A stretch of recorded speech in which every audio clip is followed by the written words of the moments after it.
In our first video, we have discussed 5 traits of a professional.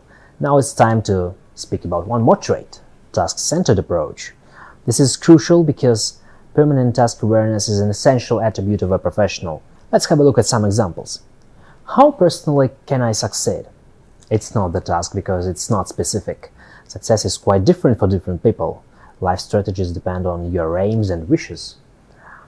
What are the main milestones of advertising in the USA in the 20th century? It's also not the task because there is no stakeholder who is interested in such theoretical research and why. By contrast, how to promote online school is a professional task because it's beneficial for online school owners. What are the peculiarities of teenagers' emotions? It is also not the task for the same reasons. What are the applications of these peculiarities? Applicability has to be expressed in the task. How to decrease conflicts with teenagers? That is our task. So the task should be specific and beneficial for a specific group of people. A toddler is crying at a store. What a parent should do in this situation? What manager has to do? These are 2 different professional tasks. What is the best layout for this apartment? A typical task of a designer. Programmers always miss deadlines. How to fix that? I have a business idea. What is the best way to present it? I think you've got the idea. How are the tasks connected with professional value? The more difficult tasks you can solve, the higher your professional level is, as well as your competency and professional value. This was the first aspect of professional tasks. Usually it's clear for professionals and qualified persons. The second aspect usually is not so obvious. How we can split the task into subtasks.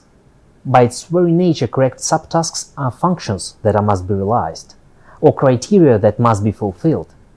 For example, what are the functions of a visual movie part? What subtask can be solved by visual techniques? Indeed, there are a few major functions of visual effects: to focus or spread viewers' attention, to add or remove their dynamics, to make the movie more or less realistic. The knowledge of major functions allows making informed decisions. If a movie director knows major functions, he or she can just realize them. This approach is opposed to an intuitive one, but the results of a functional approach are more stable, more repeatable. What's more important, they can be achieved in changing obstacles.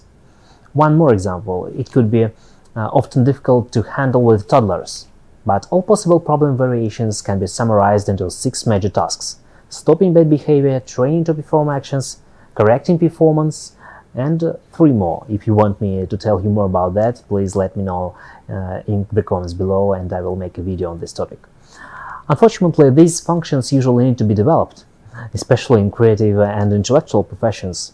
It could be rather difficult to split the problem into tasks and to reveal major functions in business. That's why there are such consulting companies as McKinsey, BCG, Ernst & Young, Deloitte, and so on. Splitting the problem into tasks is a special procedure that is called diagnostics. To sum up, as a professional, you know what to do if you know the major functions that must be realized. This makes your results more stable, repeatable, and transferable. In other words, you can teach others. But on the other side, it needs a lot of effort to reveal major functions and to be able to see them in all problem situations.